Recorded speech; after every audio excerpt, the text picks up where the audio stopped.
Welcome back, you beautiful people. Slight controversy going on right now. Well, it could be, because we are going to pose the question, are e-bikes the future for bike parks? Well, I'm 50-50. I'm on the fence with it. I'm going to say yes and no. All right, let's dig into it. E-mountain bikes are everywhere, and the mountain bike market as a whole is in a bit of a funny place at the moment. We had obviously a boom during COVID, and that slump afterwards has made it very difficult for shops and brands to keep in business. But actually, e-mountain bike sales have been strong. Obviously, there's probably a certain demographic that buys e-mountain bikes, generally probably a bit older with a bit more money, but possibly those same people that would have bought high-end full suspension mountain bikes just a few years ago are now buying e-mountain bikes. But also what we're seeing on the trails, particularly in the UK, you know, at bike parks and trail centres, we're seeing way more e-mountain bikes. So do the bike parks have to change? Here I'm generally classing bike parks as private riding mountains with mostly gravity assisted trails. In the UK, most of the bike parks with bigger elevations have an uplift service like Land Rovers and trailers to get riders to the top.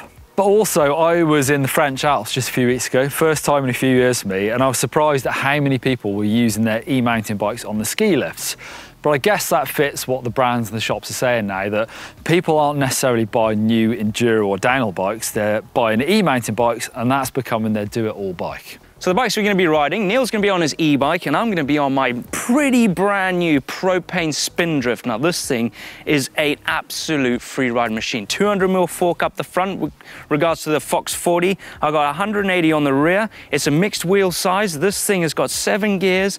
So all you need, simplicity, and it's pretty lightweight, and it can take an absolute pounding when it comes to riding the bike parks, because there's some big jumps there, there's some gnarly trails, which is what this bike is all about. We're at Revolution Bike Park, and the bike I've chosen to ride today is my propane STRLGHT. So it's using their carbon blend carbon fibre frame. It's a 150 rear suspension, 160 fork. You see it's got the Fox DHX2 coil, which suits this bike really well.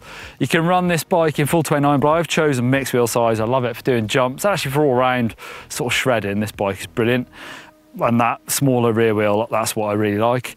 It's got a Shimano EP801 motor, which has just had the upgrade, so it's got really good power on it as well.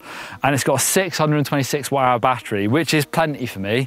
So far, I've done 750 meters of ascending on full power, and I've got 45% of battery left, so, you know, about 1,500 meters of climbing in full power, full chat. Obviously, if you're a lighter rider or if you use lower power modes, you get way more range out of it. If you wanted to go big guns, Propane actually do an Ecano 2 aluminium, which is a bigger bike. It's got 170mm rear travel, 180 fork. That is the bike that Blake has in his garage if you ever wants to go e-biking. But for me, this is pretty good numbers, that 150, 160, like I say, with that coil shock, it feels like I could do anything on this bike. Right, Neil, let's talk some numbers, because that comes into fact when you're riding bike parks. Yeah, so we're going to use one example, a British bike park called Bike Park Wales. You've probably seen us riding there, just to give you an idea of costs and sort of how many runs. So it's a gravity-assisted bike park with trucks and trailers. A day pass for uplift at the weekend is £54 British, and you can likely get 10 plus runs in if you're not messing around for that. Okay. Whereas you can buy a pedal pass. So for a standard bike it's £18, but for an e-bike it's £22. So I guess they're sort of factoring in, you're going to ride more. Technically there might be a bit more track degradation if you're riding an e-bike a lot.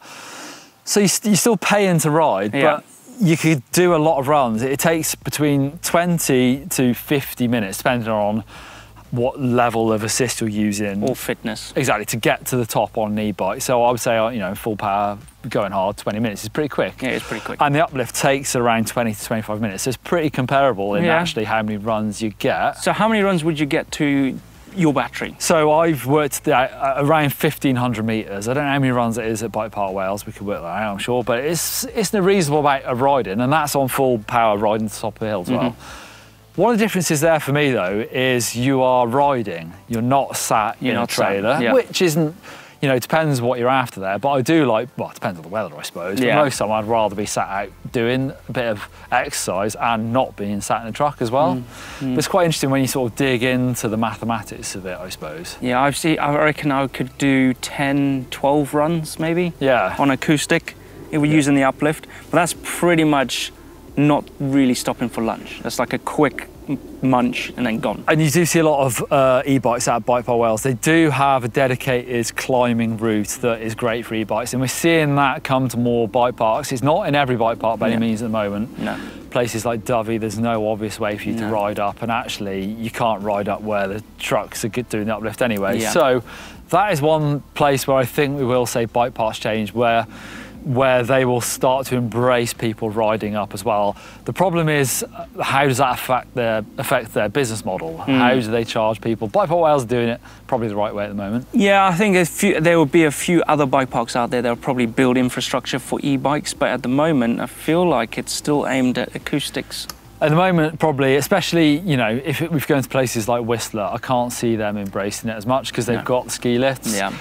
Like I've said, in the Alps, people are just using, more often than not, they're using the ski lifts. Of course, you don't have to buy a ski lift if you've got an e-bike, but you would burn through battery pretty quickly. That'll be one battery to the top of one of those mountains. So I'm going to have to sort of park e-bike opinions aside, because we're seeing the wave coming. I think we're kind of in the middle in the UK. I think Europe is ahead of us, like mainland Europe. E-bikes have been around for longer. They are really embraced. Lots of people ride them. In the UK, it feels like we have turned onto this. Lots of the better bike riders that I know, of probably similar age to me, I've been riding enduro bikes or downhill bikes, and they're really good advanced riders, and then they're thinking their next bike is going to be an e-bike, whereas I think North America is kind of behind us. I think the wave of e-bikes is yet to really take over in the US, and I know some of that is to do with trail access, but let's try and ignore that and talk about why I think there can be benefits to trail centres and bike parks for embracing e-bikes. And number one is accessibility. You know, you don't have to be really fit to ride one of these. It really opens up mountain biking to a lot more people just to be able to jump on it and to enjoy it straight away. Number two is it then opens up more riding zones as well. You don't have to then have this uplift or ski lifts everywhere. I've definitely heard of a couple of the bigger bike parks in the UK who are looking at expanding their bike parks into areas where the uplift can't service it. So it's going to be much more about e-bikes. It's over the back side of the hill, for example, where then you can do a few runs on the e-bike and then come back round to jump back on the uplift.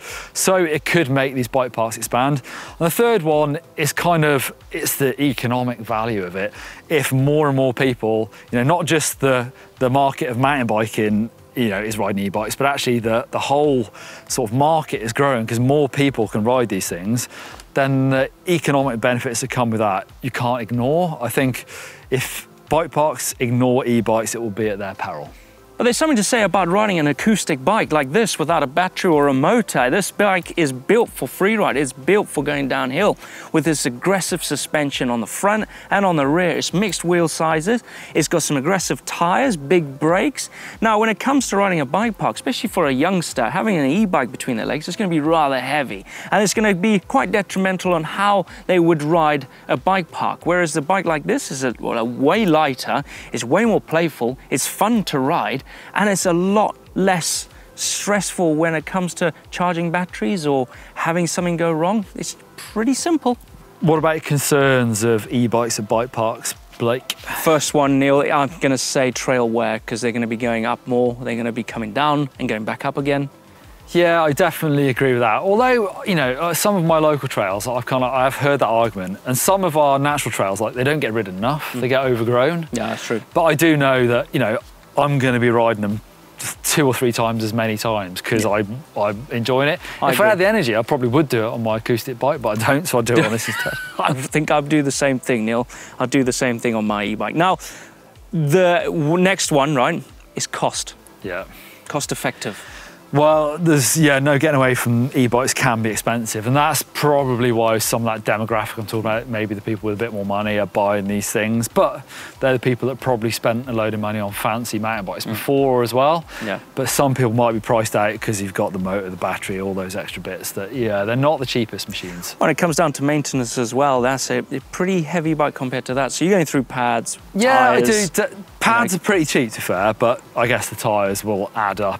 But I always think of that as fun. How much fun have I had? I've worn out a couple of tyres. That's very true. That's very true. We all like skids. There's some kind of etiquette, I think, like It depends. Some bike parks embrace the kind of e-bike climb, so you're separate, but it can sometimes feel a bit awkward trying to get past people without bombing past or making them feel like they're in the way. So inferior. Yeah, and I don't want to just be like, you know, rude and bomb past people all the time. Which some people do still, sadly. Yeah. It doesn't matter. Not me. Not me. Right, Blake, do you think e-bikes are the future of bike parks then? I'm still 50-50, Neil. I'm saying yes and no. I'm saying yes and no. We're going to talk properly sort of UK-centric here, but like British bike parks, the hills aren't massive. Yeah. But also, I've heard some numbers about ski lifts. We've always heard rumours of ski lifts coming to the UK, but I've heard they take up like 3,000 people an hour to the top, whereas bike parks UK don't have that many people, so it's not economically viable for the millions of pounds to run them. And as more people ride e-bikes, they could start reducing the uplift. At the moment, Land Rovers and trailers aren't really the best way of getting people to the top. There's a big problem there, Neil. What? They're using Land Rovers. Well, what should they be using? Jeeps. Jeeps. Toyotas. But also the cost of running those things, the environmental impact. I know e-bikes aren't the cleanest, people will be shouting at me already, but the battery technology and all that. But like as the e-bikes, surely the bike parks have to react to the e-bikes is kind of my point. I agree with you there for sure. So yeah, just the infrastructure for e-bikes at bike parks, if they were to do that, then yes, I would say that would be the future of it because you can get up quicker to come down. We've seen it for Ligure. It's not necessarily a bike park, but it's a riding destination where they have e-bike chargers on the beach. So you come down, have a coffee, charge your bike, and then off you go back up to the top. That sounds quite good, doesn't it? Well, let us know. Dive into the comments.